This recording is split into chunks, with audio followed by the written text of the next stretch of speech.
The Beef and Barnzy Show, brought to you by Bowlersmart.com, trusted by bowlers around the world since 2004. By Lightning Strikes Bowl, home of Bowlers Mart Pro Shop. By Platinum Ford, drive the difference. By Fire Lake Bowling Center, 24 state-of-the-art lanes. By True Grit Coatings, drive on our passion. By Road to Grip, king of them all. By 900 Global, striking worldwide. Good morning and welcome back to the Beef and Barnzy Show. We have a pretty good one today. Looking forward to both of our guests. One about as high energy as it gets, and one of the most renowned figures in Texas bowling for sure, but in a very elite club overall.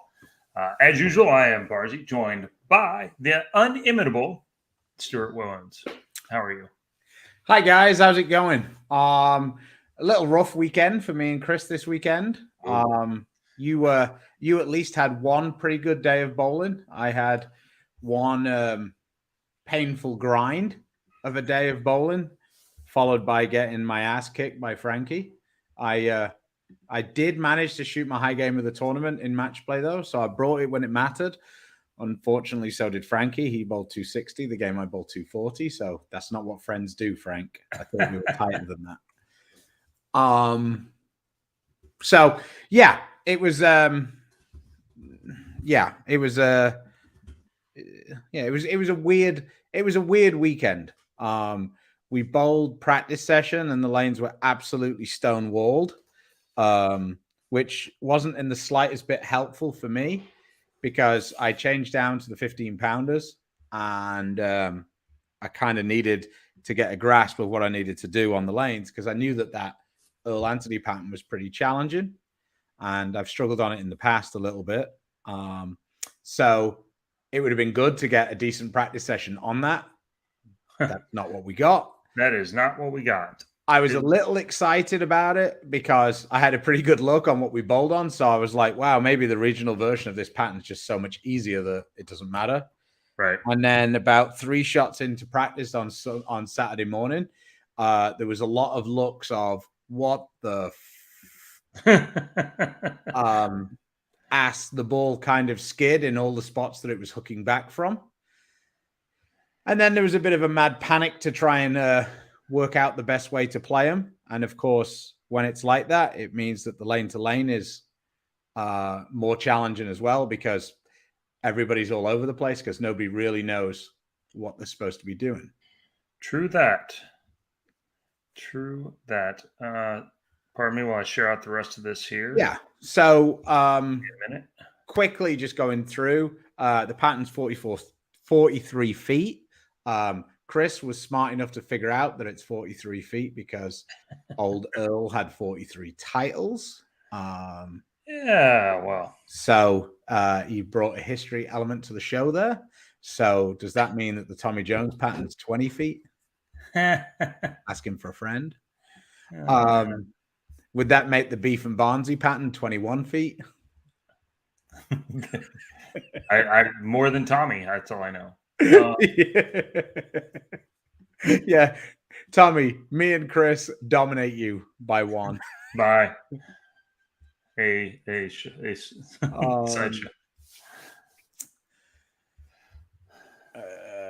This is the ultimate depends question because it depends what part of the year, how much you're working on, and how well or badly you're bowling. Brian Poger off the top rope. How about the AI pattern? Yeesh. Does that mean they bowl on what's last night's leftovers? Strip lane. But quickly going back to this, so at the minute, I'm experimenting with changing weight. Comes down really to, I'm doing the thing that nobody else is doing and I'm not necessarily being successful doing it. So is it a good idea? For 1. For 2, my hands aren't as strong as they used to be with the arthritis. So maybe the 15 pounds would be a good option. And we've got 3 or 4 weeks of bowling coming up. that gave me at least a guide over whether it's feasible going forward for the new season or if I have to just buckle down and stay with the 16. So that was kind of why I did it. So I've actually been practicing at times a couple of times a day. On Mondays I bowl league, so I've practiced Monday bowl the night, Tuesday the same. Wednesday last week I actually got to go to the bowling center twice, and Thursday I went twice. So it's just really, but I'm making a big change. Yeah, mine I'm in maintenance mode. Yeah. I mean, I got tournaments to bowl, which is great because that makes it easy to stay. But Monday nights I bowl league. Wednesday night I'm on the Bolero schedule, so Mondays league, Wednesdays is the other afternoon they're open, and then I bowl Friday, Saturday, Sunday, with the practice session of the PBA stuff, and then the weekend. But as we get out and 3 weeks out, I'll have to go to the Bolero / ITRC schedule and start bowling every day and get my legs and core in shape to handle the rigors of the PBA tour. I've actually got an idea that I'm going to run by you for that coming up in January. So would you try midweight balls? The problem is a midweight ball is an overcut ball. So it's actually a mistake, and Storm don't really make that many mistakes these days. Yeah, it's not really a blem, but it's not the target generally. Yeah. Generally something's gone wrong, and the production, I don't foresee the week before Christmas calling up Storm and saying, hey, could you root out all the 15 nines is going to go down particularly well. Plus, the other problem is it a heavy 15 or is it a light 16? So what are the core numbers? Right. Yeah, because that matters too. So yeah. Speaking of these guys, they made a big sign yesterday. They signed Sean Rash, added them to the staff. Sean's been a little slow to follow me everywhere I've gone, so we'll try and give him a little heads up next time. He can, get on not be on the 3-year curve. You can get him Vince's number and whatever else. And yeah. I guess we'll see how it all turns out. Maybe he's just getting there to kick me off, and maybe I need to tell him to go away. Oh, no, I mean, maybe now we can convince Sean, now we're all on the same staff that, Sean can cut us in on some of these European trips. Yeah, exactly. Throw the small people a bone. So Adam just texted me. He needs a few more minutes. He's dealing with his real job. I mean, how dare he? Yeah, no kidding, huh? Shot my highest game, phase 5 out of the box, 279 front 7, then a stone 8. Well, that's mean. Not going to talk about the next 2 games. It's your story, Regina. You can tell it any way you want. When Lance Armstrong tells his story, he was the good guy and everybody else was cheating and he had to join them. It's just the way it is. We bowled league last night and there was 5 of us bowling and there was 5 Zens going down game 2. So that was kind of fun. Wow. 5 people on the pair because it was trios league and we were 1 short. We did all manage to leave the stone 8 on the right lane, including the lefty. He left the stone 8, not the stone 9. So yeah, that was a that was a fun one. I actually I shot 750, so that was that was pretty nice. Pretty nice confidence builder, really, to see the ball. It's a bit. I liken ball on the house shot to when you talk to basketball players and they're like they need to see the ball go through the net. Yeah, I liken a good series on the house shot as the same thing. It's nice to see your ball not just plink every shot. I used to never bowl on the house shot at all, and then the tour scoring average went to where I averaged 220 about every year. I was in the top 2 or 3 in average every year. Just quickly on that. Chris. Yeah. 220 used to be like you were King Kong. Like, that was a really 220 was the number. Like that separated like the top 10 guys, 10-ish guys usually. Yeah, it kept me in the top 5 most years. Yeah. One of the years I led average with 218 for the season. Mm-hmm. And then the scoring pace, we started bowling matches on only the same pair, which obviously helps tremendously to not have to move.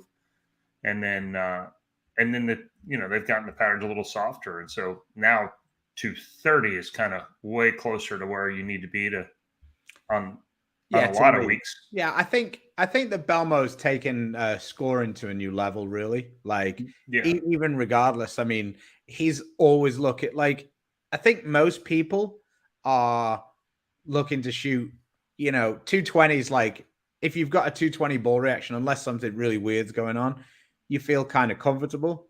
Belmo seems to always be looking for 230. Like, so sometimes he gets himself in trouble on some of those patterns where it's really difficult. Right. Yeah, with the exception of a couple of kind of even out weeks like the U.S. Open and the Masters. I mean, we're way closer to 230, and then those 2 weeks are in the 215, 202 range. Yeah. Yes, you can bowl at the ITRC. Anybody can bowl there. Appreciate it. Do they have a la carte pricing over at the ITRC, or is it? They do. They run sport patterns every day. You can go down and bowl per on an hourly basis. And then they have Specto, and they have Strike Seeker, and they have a bunch of, they have all the bells and whistles. So is that, but what I'm saying is that all included, or is it like you could bowl for, these aren't the right numbers, I'm just giving an example, like $20 an hour, but if you want like Specto on, it's like 25, and if you want this on, and I don't know if they charge more for Specto. Most of the time, I actually like the Strike Seeker lane probably more than I do the Specto lane. Is that the one with the multiple replays? Right, where you have multiple replays from the front, the back, the whatever. It makes it easy for me to kind of watch what's going on with my game versus most of the time I know. Sometimes I do have to go and get on Specto and check out, hey. Yeah, I mean. At least confirm or deny what's going on, because with, where you're seeing with breakpoint and those kind of things. And speed. I feel like Specto is very difficult to get anything that productive from, for me anyway, because Strike Seeker has actually most of the same information, just boiled down to the usable parts. Yeah, I mean, for me, the coolest thing about Specto is seeing whether I'm lined up right. Yeah, you know what I mean. Like, I feel like I'm bowling 10, and it tells me I'm bowling 14. I kind of know I'm not in the right area. So, all right. Well, yeah, that's coming out Friday. We have one of our elite sponsors. He's here. One of the happiest guys in the bowling industry. He's also one of the most generous. We'll let him tell you some of the things that he's been doing in the Dallas bowling area, but Platinum Ford have become a fixture in pretty much every tournament we bowl, backing it. And it's been an amazing partnership for them as well with bowling. The Dallas area has really grown to love and support Platinum Ford itself. So without further ado, we will welcome in Mr. Adam. Good morning. Good morning, guys. How are you? How are we doing? Great. I mean, you always have a smile on your face every time you go in the bowling center. Well, yeah, I have to. You've seen me bowl. I mean, I gotta come up figure out some way. You're just trying to laugh it off. That's you do right. Several different competitions in league and that kind of thing. Tell us about one of the ones you do there at Plano on. Oh, so yeah, our Plano league. So it's funny because I didn't really realize how big our Dallas bowling community is. So I walk into Plano because I've never bowled their league, and there's like 230 people, and I don't know them all. I'm like, this is crazy. So I picked the top 12 bowlers in that league, and I gave up half my handicap, which is a lot to do, as you know. And I said, if I lose to you, I'm gonna put in $250 into the prize fund every week. So, but if they lost to me, they'd have to wear one of my special jerseys I had made. And oh my God, everyone loves them, but it's pretty silly. But go ahead. I was about to say, just tell us a bit of the carnival you've turned this into. Oh my word. It's not just really like you bowling against the other guy. No. Like, you have a full-size cardboard cutout of myself. Yes, sir. You have you gone to what you were talking about? Are you paying the lanes next to the guy who's bowling against you? No, Are you buying their beers? I did get, so I got my head on a stick for the next upcoming weeks. We're going to try that out, but it's utterly ridiculous. That cutout, it was at the bar last week and it just travels around the lane, long night. But it's just so much fun. Everyone's having a great time with it. And, like I said, it's just been great meeting all the new people. And rumor has it you occasionally buy drinks for the pairs around you to troll. Occasionally, yes. Yeah. Your opponent. Yes. And I failed miserably last week because I started out good. And then my typical downfall is I can't keep my mouth shut and it just goes south, but it's just a lot of fun. But so, who's the best bowler that you've humbled so far? Oh, I'm gonna say Jim Stevens is. I mean that's a pretty good notch on the belt there, taking down Jim Stevens, especially over at Plano. Yeah, it was. He beat me the first two games like 265, 256, and then I said, okay, I'll bowl you because I won the first 2 weeks, which I have no idea how I pulled that off. But I told Jim, I said, all right, I will bowl you the last game scratch, and if you beat me, I'll make the league hold. And he bowled the 202, and I somehow bowled the 236. So it was great. So, but his wife Michelle got revenge on me. Yeah, so. She didn't like you taking out hubbies. No. She wasn't messing around. So just to give people an idea of this isn't just like a bullshit. This is like genuine. Like you're doing this, and you also must have some pretty nice prices over there at Platinum Ford. Because even Chris bought a vehicle. I know. Finally, it took me a while, but yeah, we got him. But I'll tell you, this ball promotion we're doing, everyone has been so supportive, and it amazes me still how many of our bowlers they don't know about it. So talk about it. So we literally all you have to do if you are a sanctioned bowler, and I am not giving. It's funny because I don't give these balls out to people who come in. I just want a ball. If you're not a bowler, you have no idea what equipment that I have. So all you have to do, if you're a bowler, bring in your sanction card, say I'm here to test drive for a ball, and you're going to get a ball. They're going to take a picture. Thank you for coming in. And that's it. And if you want to look at a car, great, but it is truly just, it's a thank you back to everything you guys have done, the bowling community's done for us here at Platinum Ford. And, it's a great way to kind of get us to meet new people and, an opportunity to help them out getting into new vehicles. But it's been a great process and it works really well for everybody. So, there's Troy in his new whip. There you go. He's got that hard bed cover. He's set. He's got that bed cover. He's in good shape. Yeah, got to get the bed cover. I know. So we have a pretty good question here from YouTube.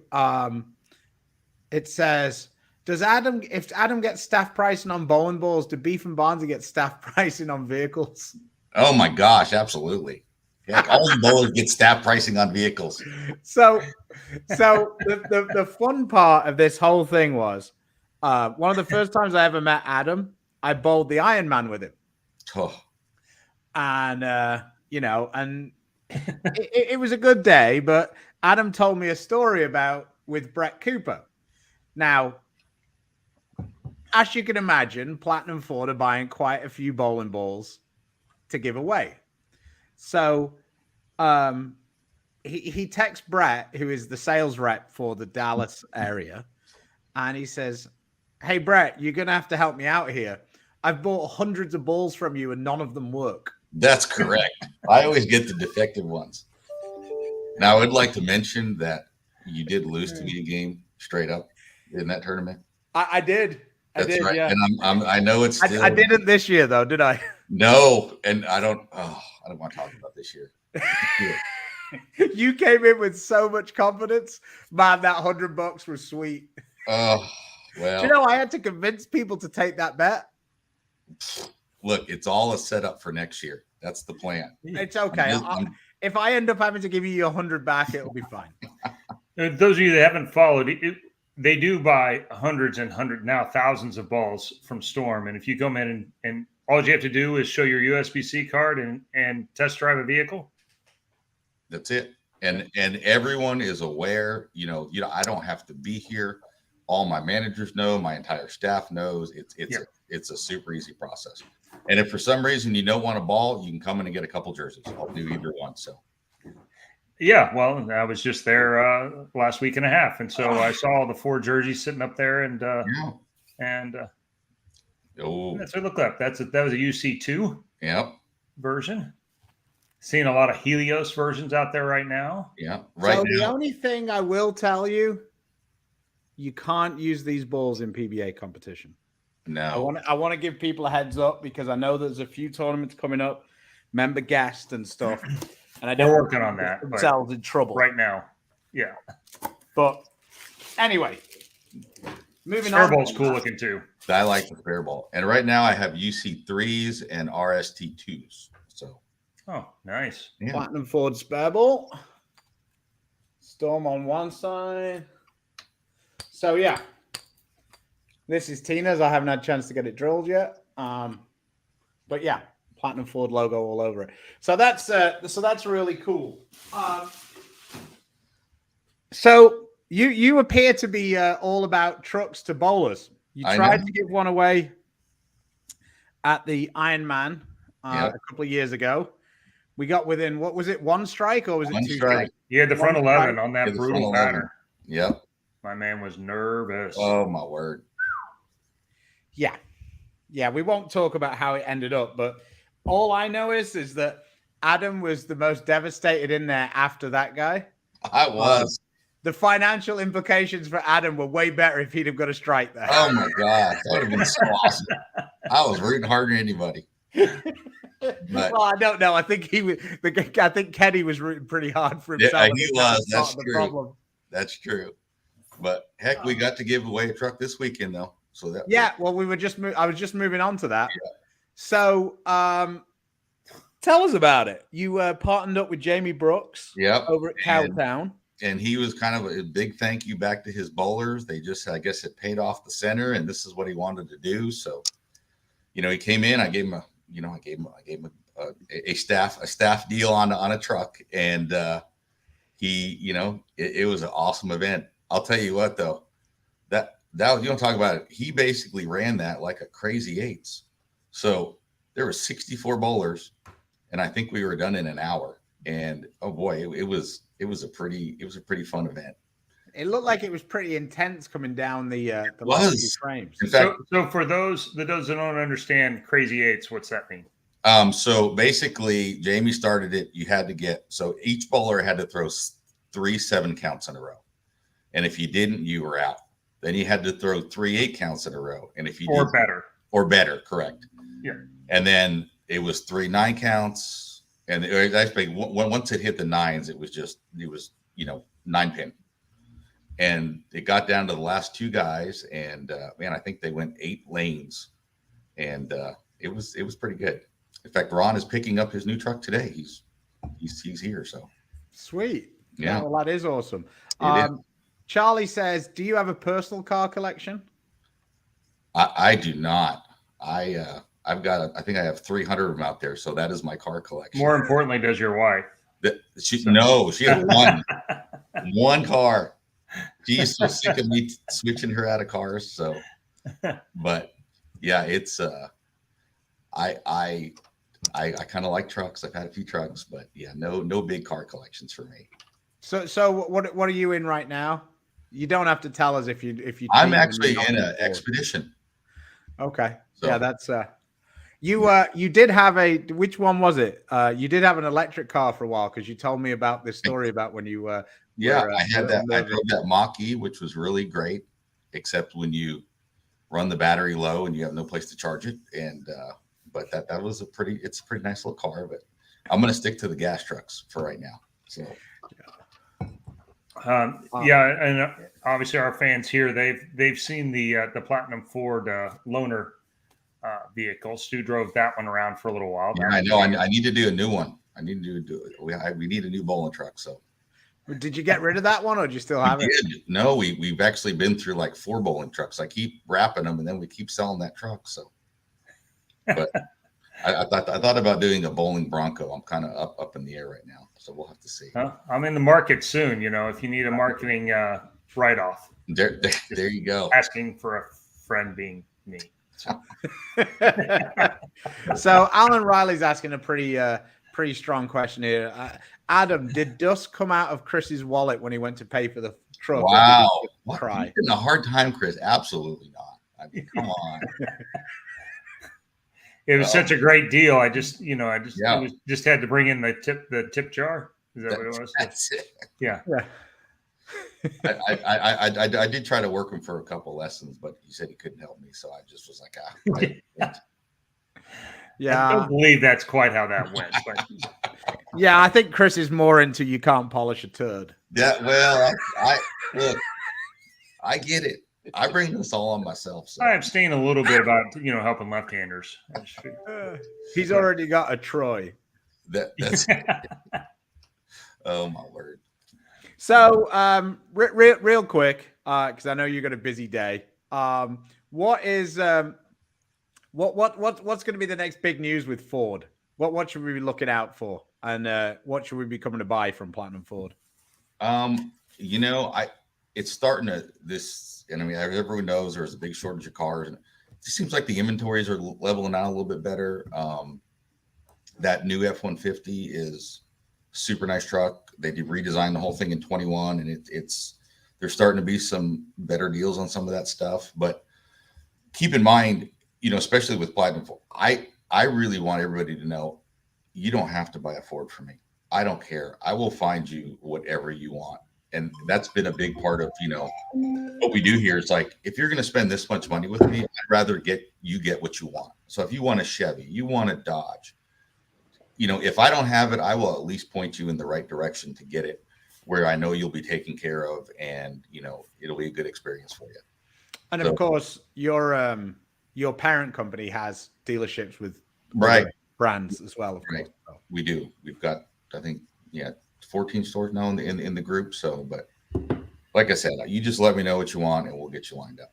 Adam is I've had it said to me by a couple of different people at your branch. Your superpower is tracking down the right vehicle for the right price. For some reason it is, but I like I said, it's he even found one that I would afford. That's right. That was a tough one. I remember chatting to you about it at the Ironman, and you said, Stu, your goals for the vehicle and the prices were a little more realistic than Chris's.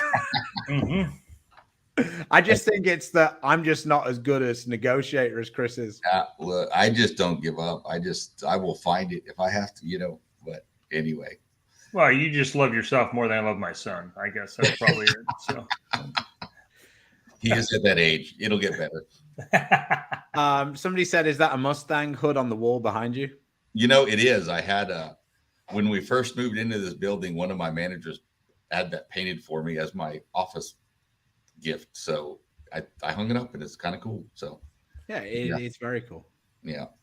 You can't see all the bowling balls up there, but that's what else I've got in there. So. Oh, your boy here has come in for you, Terry Taylor. Oh, I'm late. I'm sure I got no love from this guy. You're correct, Terry. He hadn't even mentioned you. Who is that?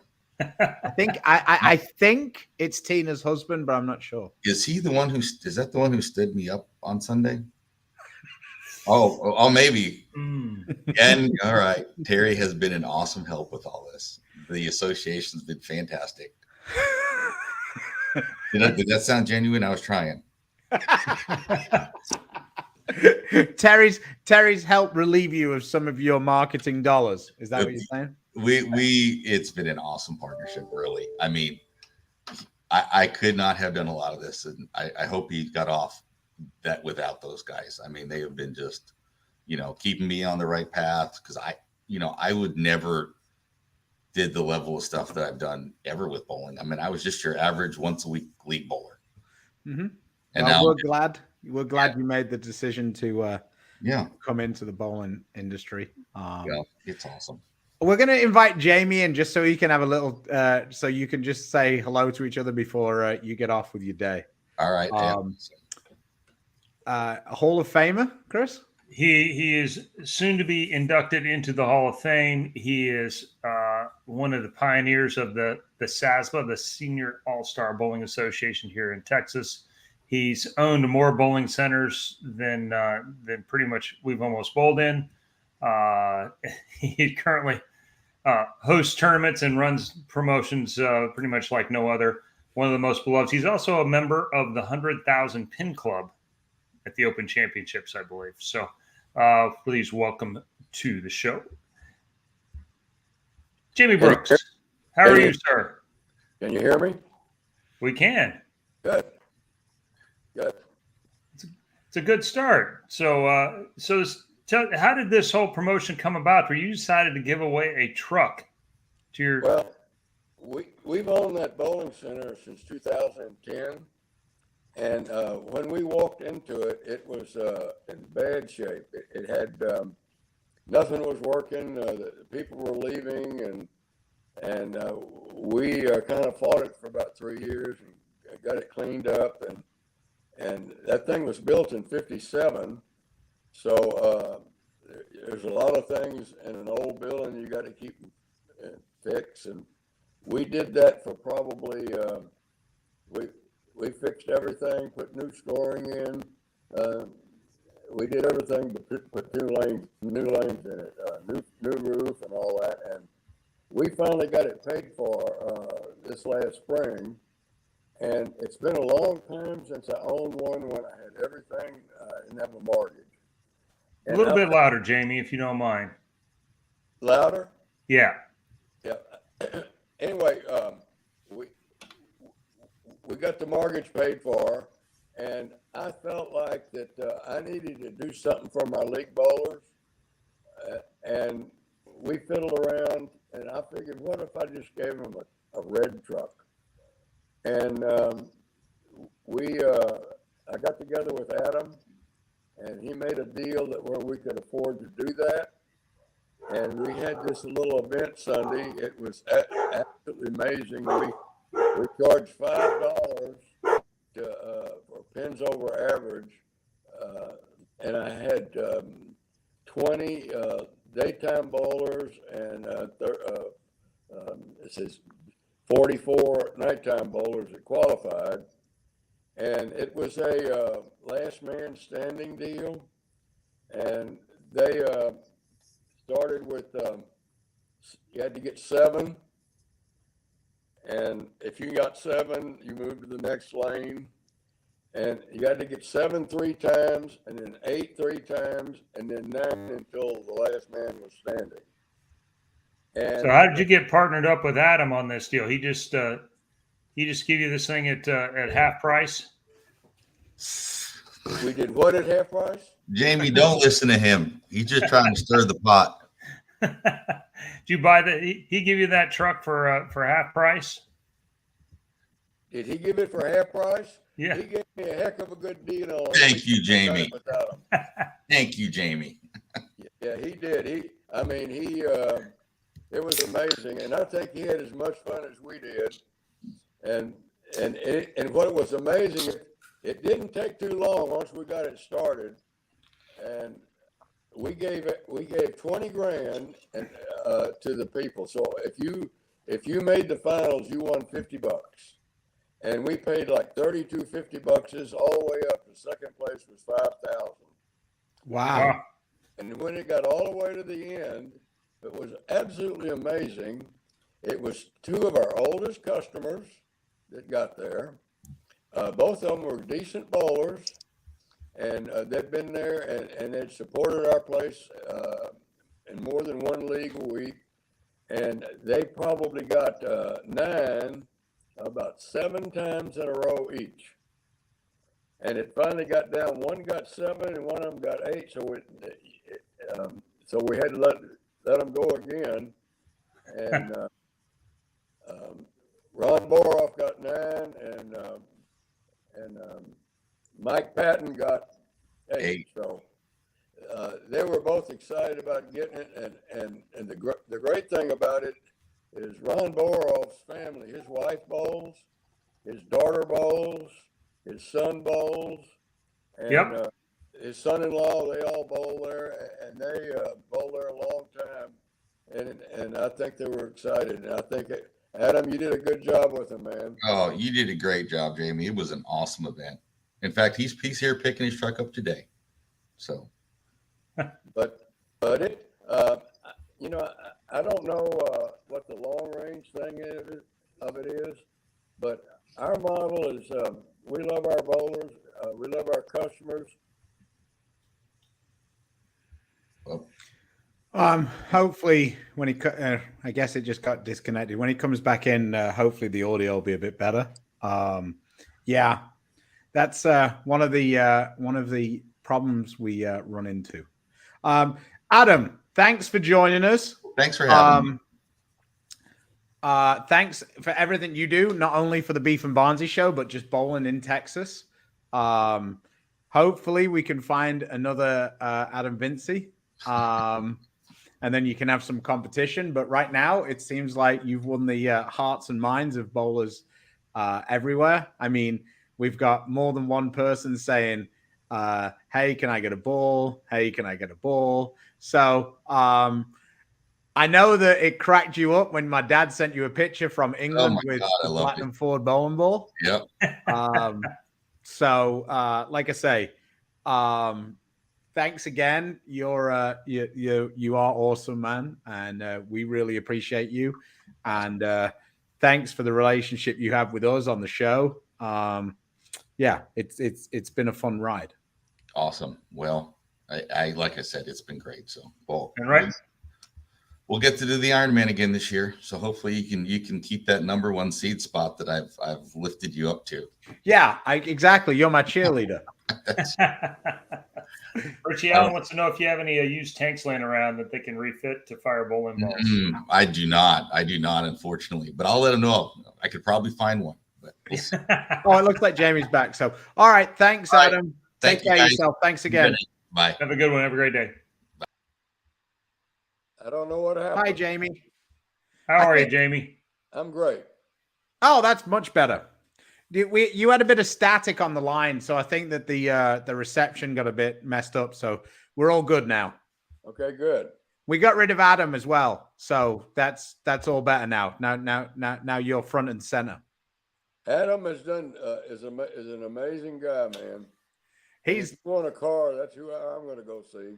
Yeah, that's what I'm saying. He's awesome. Like he was talking about the carnival that he's turned Tuesday Night League into. He's got pictures of him, cardboard cutouts of himself and bowling your league bowlers at Plano for $250 into the prize fund. He has created so much action in there. He's got a picture of himself, a life-size picture that he can stand up there, and he sticks it behind him, and he picks out somebody. It looks like what he does. He picks out somebody he's going to beat each week, and it's created all kind of action. I mean, I've never seen anything like it.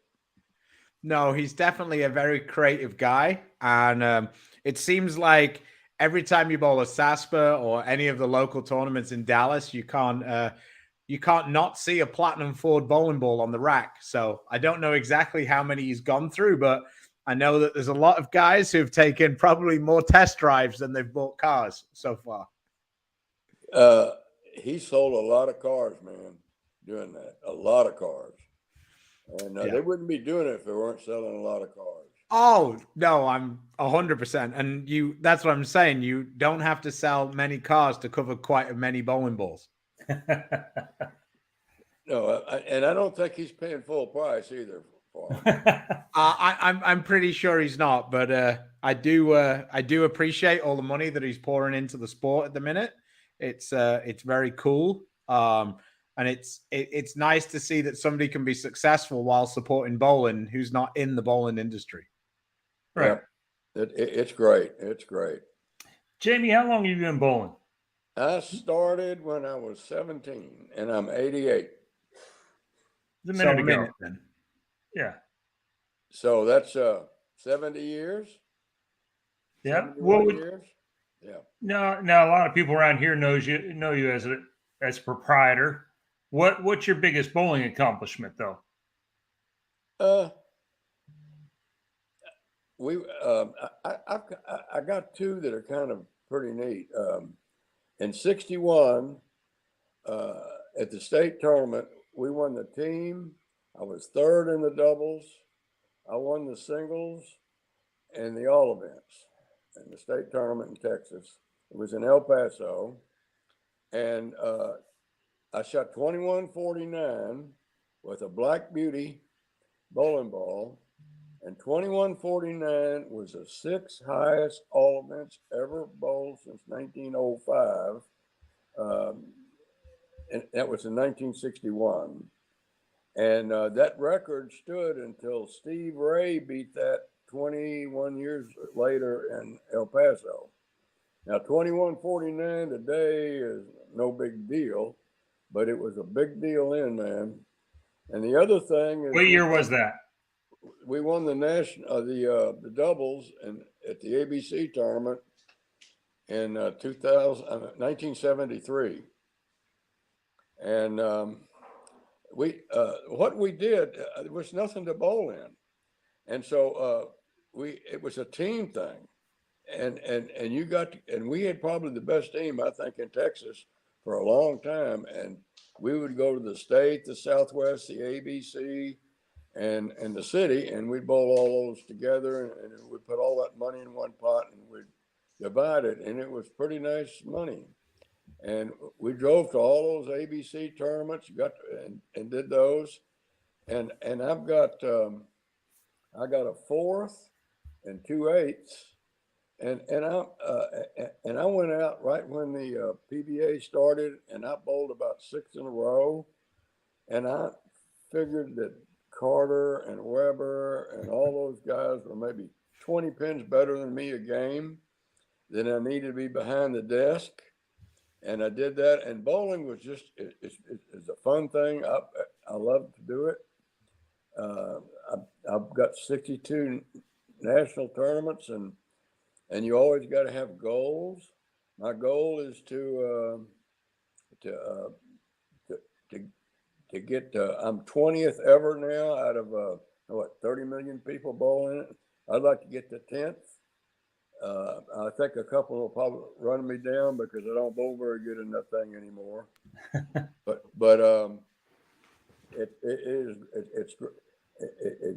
when you get to be my age, it's great to go, and I'm still having fun doing it, and it's basically my life. And how lucky can you be, like me, that I've been involved and all kinds of stuff in the industry. I mean, when we started, I started with BPAA. I was on the tournament committee, and we were given $12,000 for U.S. Open, and I got it to 95,000. This is from BPAA. Wow. We got that Seagram's cooler, and that thing got they gave us $500,000 2 years in a row, so we could pay $100,000 first place. I think Del Ballard won that first one.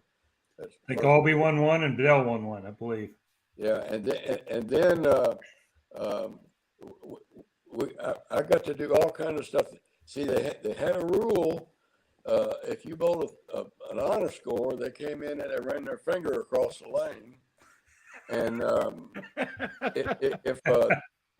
and it was, I mean, that was the rule, and it was really bad. I mean, I go to Dayton, and four proprietors come to my hotel room and say, I'm getting every score approved. The next guy says, I'm not getting any scores approved. And the next one says, I get every one. I don't remember what the other guy said. So what we did is we started messing with it. We wanted to get a black and white rule. And we started that short oil thing.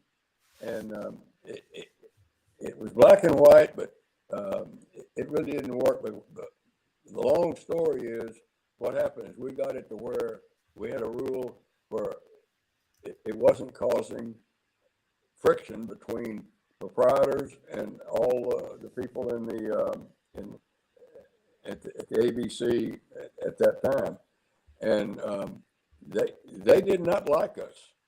So when I was first president of BPAA, I took them to Colorado. That was the leaders of WIBC and ABC, and I had Wally Hall with me, and we discussed that it was us and not them, and so we got them together. We finally started working together, doing stuff together, and I was in the middle of all that stuff. It was like one of the things that this a couple of things nobody knows. We had a committee at National Bowling Council that we were trying to figure out how to make bowling better, and we wanted to get more kids. So we went to Detroit and have a thing called Play Labs there. And what they do is like Krebs toothpaste uses it, and they get a bunch of kids in the room. They all taste this one, and they get to the one, and they finally figure out which one tastes best. And that. So what we did is we showed them a movie of bowling.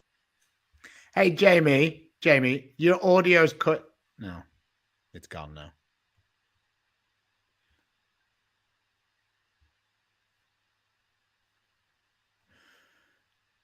I'll just kick him out again and see if that helps. So yeah, the challenges of technology. I'm not really sure what's going on with Jamie's phone. It doesn't seem to want to stay. I got excited when the audio got better again because it's really difficult to listen with all the static. But for the guys who don't know, Jamie is in the 100,000 pin club, which, to put in perspective for guys bowling, that's 50 years at 2,000.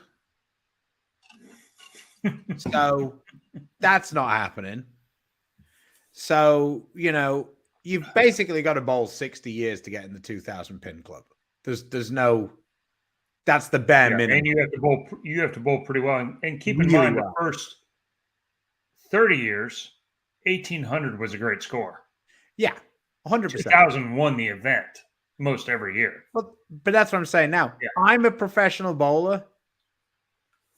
I only just about averaged. I don't even know if I do, but I probably average around 2,000 now. But I've only bowled 5 times.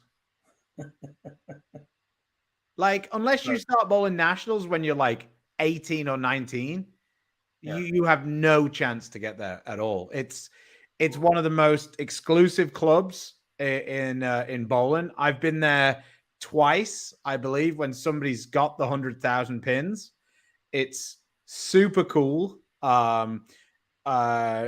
Rich Amy, the guy who runs our group, his father Fran, who passed away this year, he made the club, and we had the presentation when he was there, and that was very cool. So let's get Jamie to talk about that a little bit. Hey, Jamie. Yeah. Sorry, it's a bit in and out. It stopped again. Yeah, I think your connection's going a little in and out, and you get a lot of static on the line for some reason. Yeah. And then it went completely away. We were just talking about your 100,000 pin club achievement and how that's one of the most exclusive clubs in the sport. That is hard to get, man. We were just doing the maths. I said, I'm a professional bowler, and I've never had a year where I wasn't a professional bowler, and I only just about averaged 2,000 a year for going, and I've done it five or six times, I think. So I've got another 40 odd times at 2,000. Well, see what happened.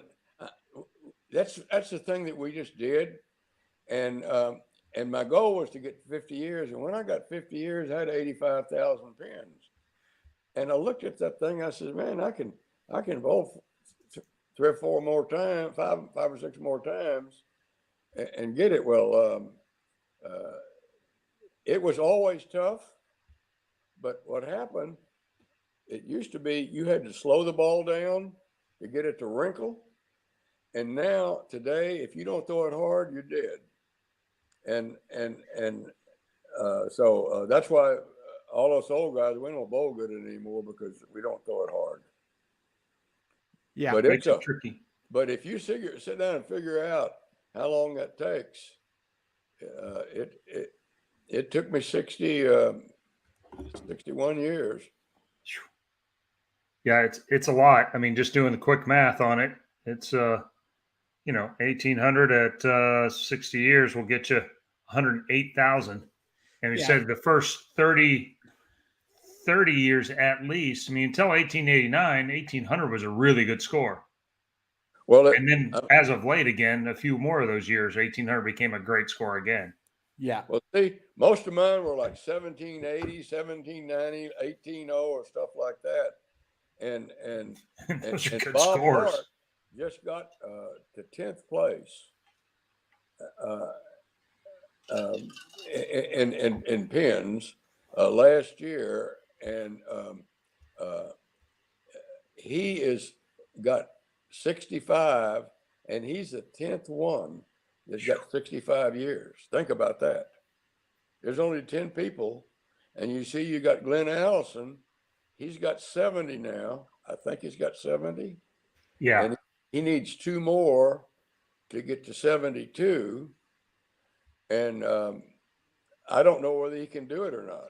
Yeah, he was using a walker this year up there. Well, I mean, he used to walk the last 4 years. 4 years. Wow. I didn't realize that.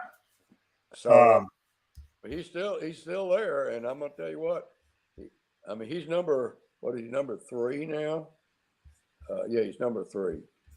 I don't think he can pass Joe Norris. And Lillard's 1. See, Don Ellis is 5.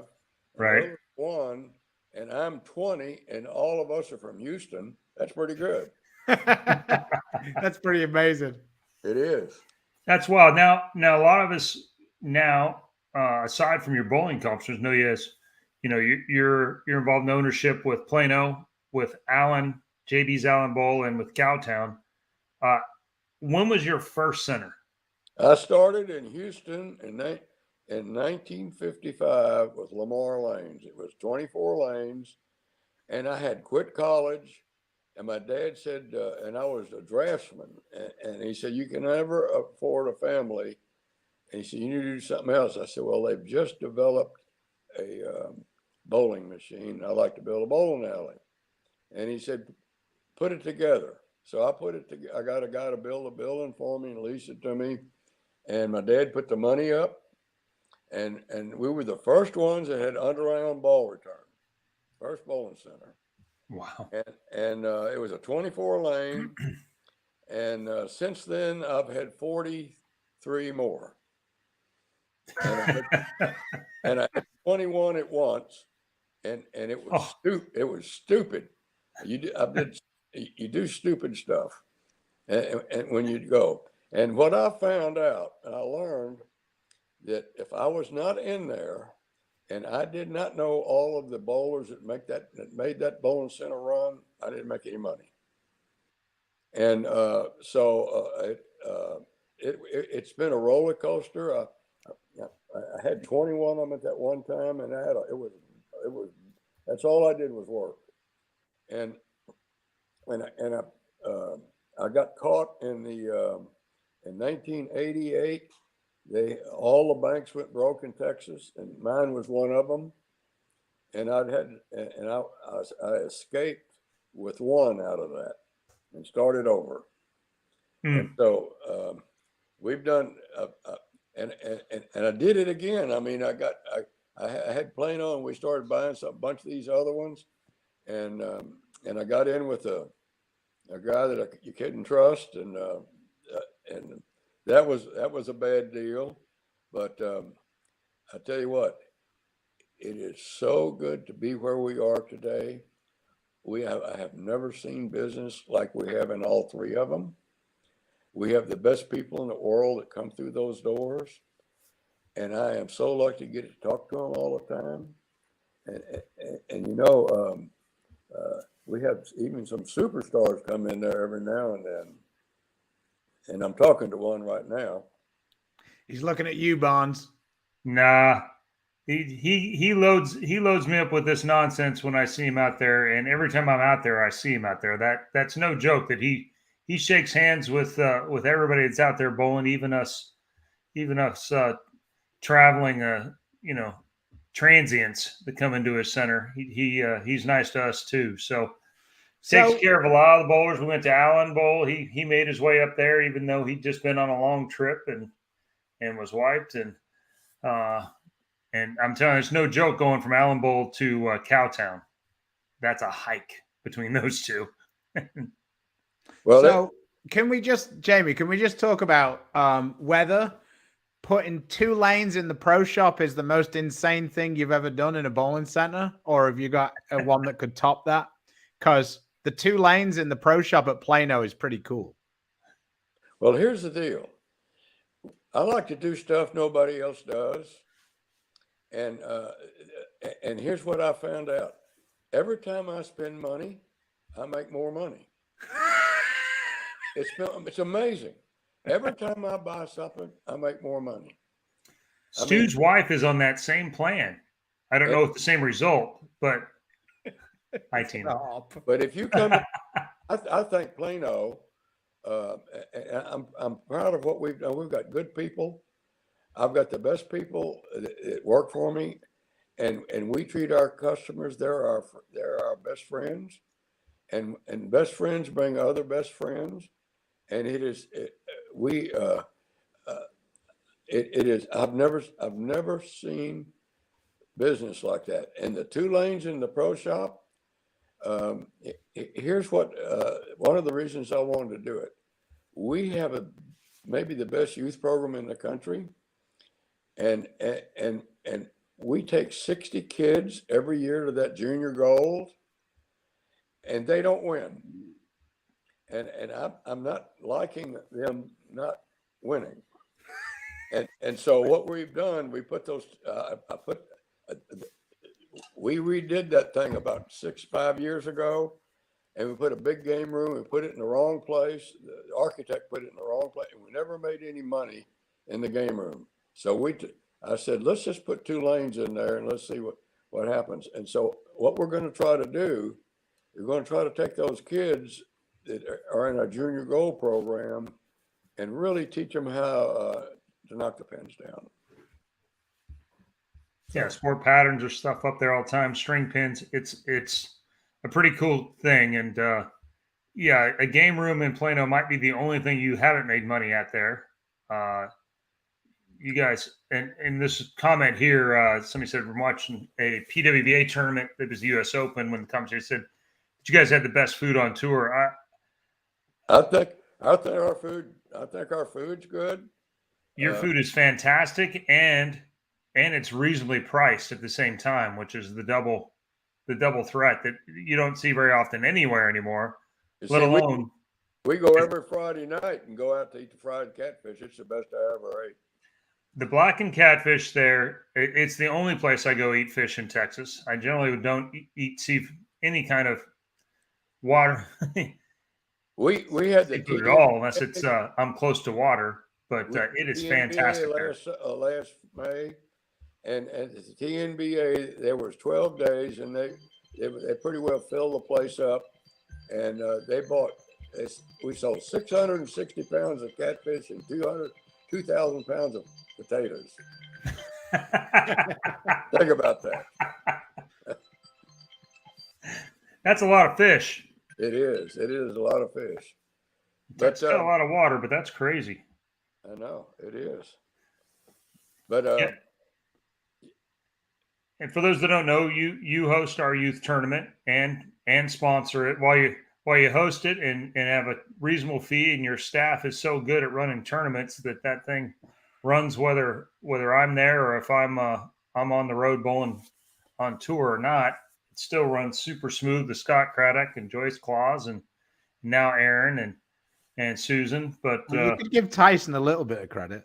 No, Tyson has nothing to do with it, so he deserves none of the credit. See, another thing, Peggy and I ran 541 SASPA tournaments. Think about that. 541 tournaments, 19 years, and we ran them all over Texas and Louisiana and Oklahoma, and a bunch of them in Vegas. And it's the only one of those deals that started. Allison started the first one, and the guy in Florida started the second one, and I started the SASPA in 1990. And 29 a year. so it's still going. And the only reason mine's still going is I didn't own it. The bowlers owned it. And I gave it to them when we got through after 19 years, and they have run it. It's not the same.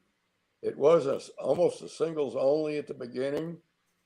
And we filled, for years, we filled all the tournaments. I had waiting lists and all. It was amazing. But yeah, now it's mostly doubles and team, way more than singles, but it's adapted with the times fairly well to keep entries high, and it's a great place to go and compete on a weekend. Chris, what it was about, it was something to do. When I got to be 50, there was nothing to bowl in. And I went out and bowled on that senior tour for about 6 years, and I didn't really, for me, I didn't do bad. I just about made expenses every time. So, but it became a family, man. We had 1,000 members at one time. Think about that. I mean, and we ran about 35 tournaments a year. And I had one bowling center I ran on my phone and didn't make any money on it all the way through that time. But I needed to be back in the bowling business, and I love what I do. It's great. So you've seen a few different eras. I'd like to hear who you think is the best bowler you bowl with, and who, other than yourself, who is the nicest. The best bowler. Yeah. Jack Biondelillo was the best bowler I bowled with. Jack Biondelillo threw it better than anybody. He just didn't know how to win. If he'd have known how to win. The nicest one, Bill Lillard. Bill Lillard, there ain't a nice. Bill Lillard, after he passed away at the Houston Hall of Fame, I had to give a little thing about him. And Bill Lillard, anytime you were around him, you felt good. He's one of those people, and there's not very many people you ever meet that you get around that makes you feel good. And Bill Lillard was that guy.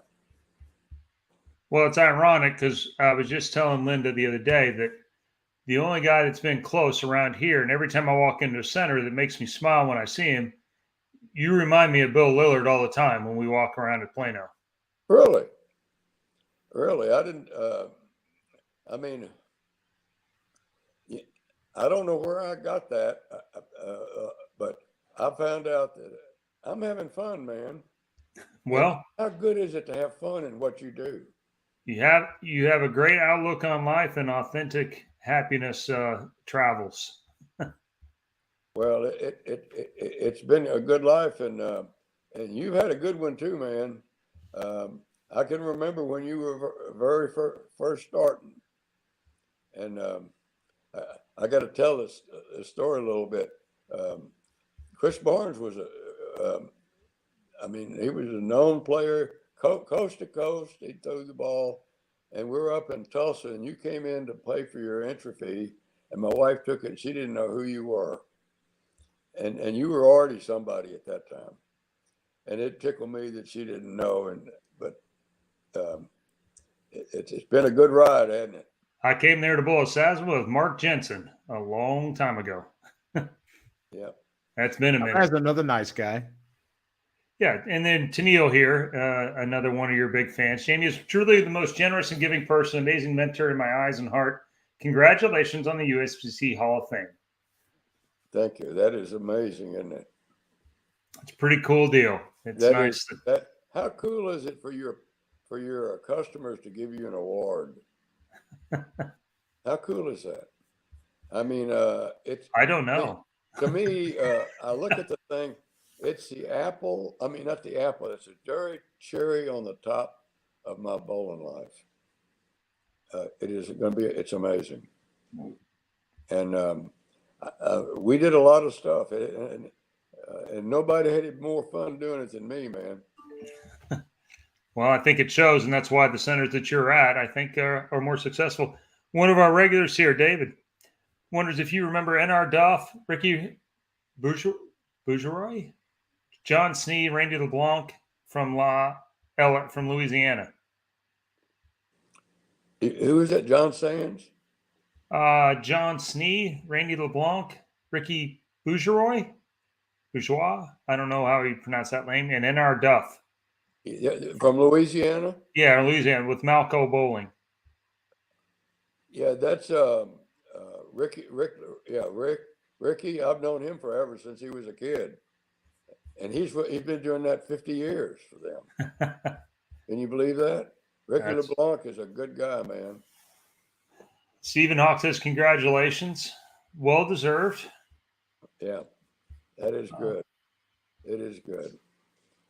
And we did a little quick math. 184 average for 62 years. That's man, that's a lot of good bowling.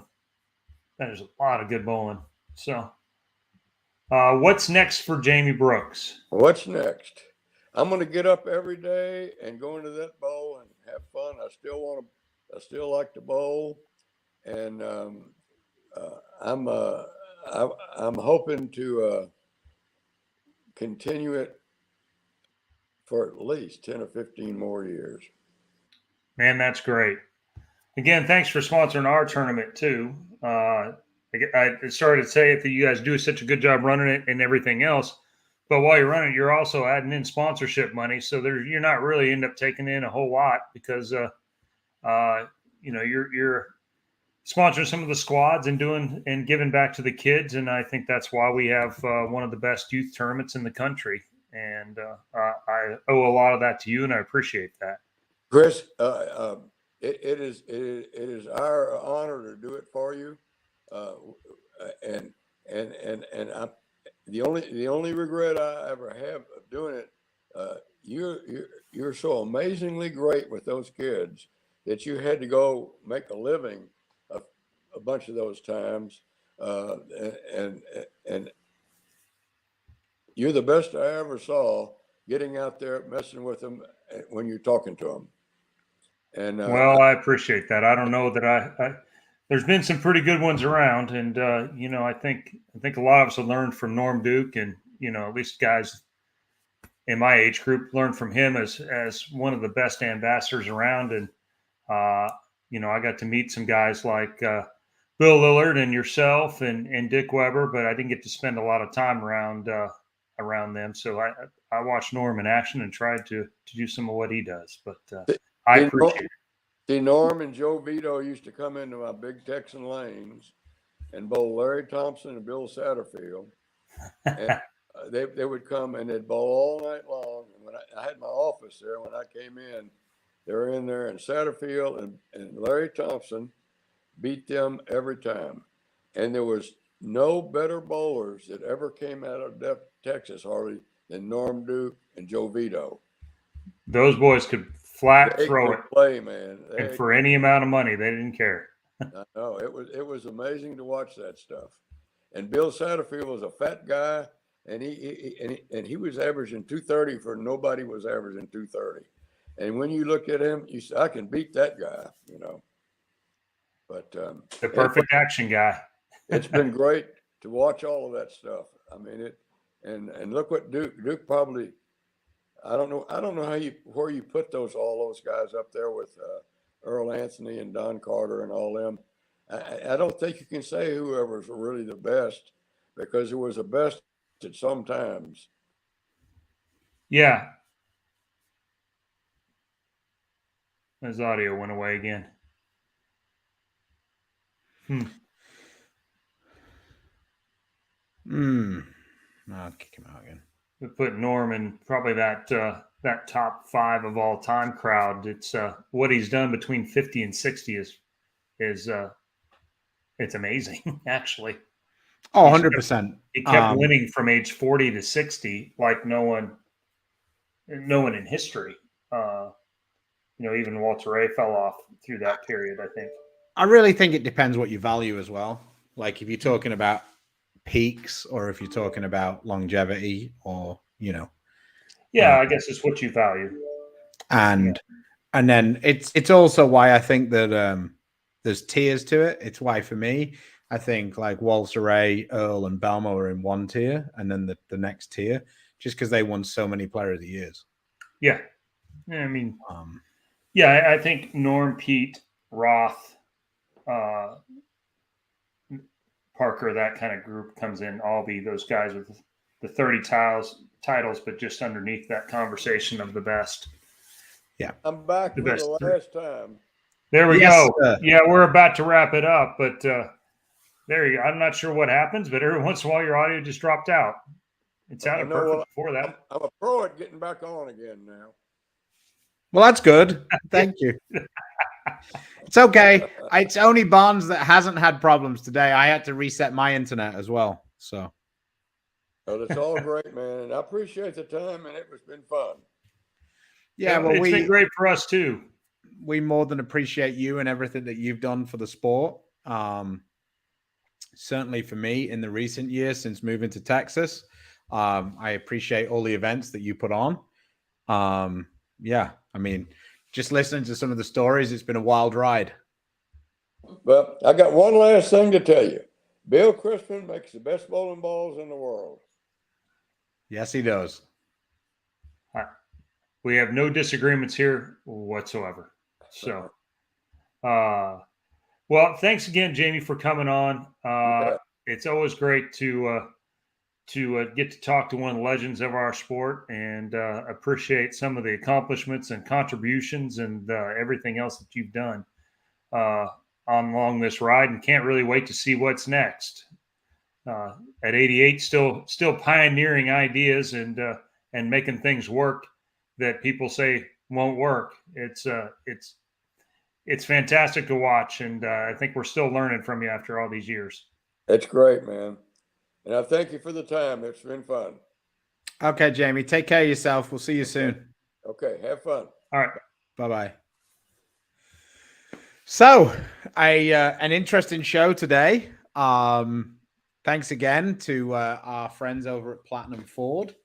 Both me and Chris have Platinum Ford vehicles in our family family of cars. So check them out. Like you say, the things that Adam's been doing, he is there's a mix of great guy and a mix of crazy in there. He is not afraid to hustle. And when he started this, and when I was out there a couple of weeks ago, Adam wasn't there that day, and they all know, like they had no idea how many bowlers and what kind of purchasing power and what the community can bring. He goes, people are driving from 2 hours away to come here. They go there, they get treated right. It's easy, it's clean. You sign the paperwork. I don't think that bowling did, because we've been so, like, over the years, bowling's been so beaten down by everybody telling people that, oh, it's just not worth sponsoring it. There's no money in it. There's no this, there's no that. And Adam came in with none of that baggage. Yeah. And he's just making money. He just looked around the league and went, wow, there's 200 people in the center right now. Well, that's like 800 customers in his eyes. So he just won people over. Yeah. One by one. I said, I bought one and I'm the cheapest guy alive. So, I don't know. Like I say, though, I just think that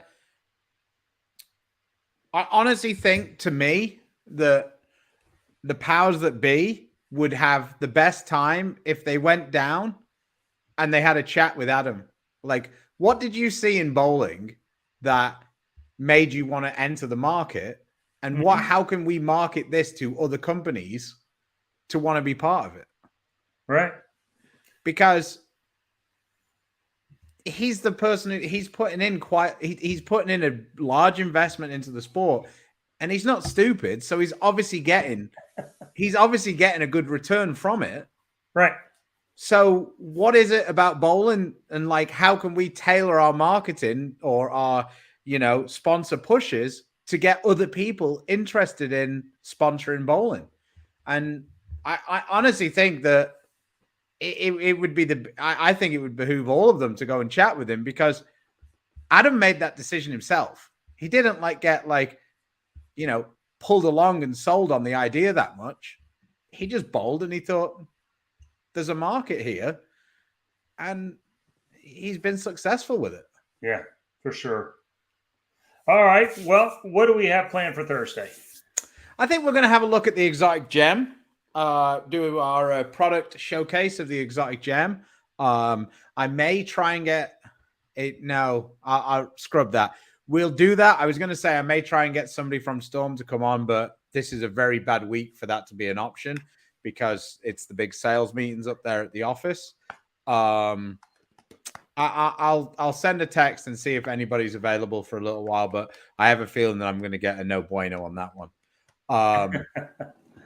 But you can hear mine and Chris's thoughts. We'll break it down. We'll have some more video. I'm currently in the process of recording the in-between bits. I've edited down the footage. I just need to record the bullshit and fluff in between the videos, so to speak.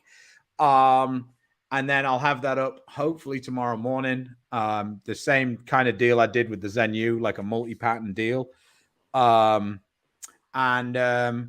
We may also, with that, throw in a little bit of our products of the year. No shock. I'm pretty sure the Infinite Physics is going to win that. Yeah, we'll break that down. If anybody has anything that you want us to cover in that, let us know.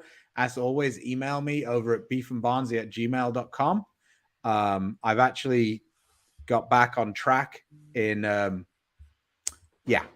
checking that, which I wasn't doing. And there it is. Gifts for Christmas, Beef and Barnzy merch.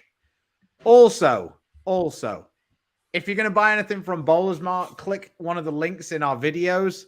That helps us out a little bit. Bowler's Mart has everything imaginable for a keen bowler. And if you can't find it there, head over to coolwick.com. Use code BEEFSTEW10 and you will get 10% off your Christmas order. I don't really know what else I've got for you today. Like I say, two huge personalities in the bowling industry, especially in the Dallas area. They definitely brought it today. So without further ado, please, if you get a chance, support the sponsors that support us. Storm, Rotogrip, 900 Global, Coolwick, Bowler's Mart, Fire Lake Bowling Center, Lightning Strikes, and Platinum Ford. If you need a gift for this Christmas, you can also check out Mark Baker Bowling. I'm sure everybody could do with a video lesson from Mark Baker. So with that, we will see you on Thursday. Keep throwing strikes, keep having fun, and take it easy. Thanks for watching. Bye-bye.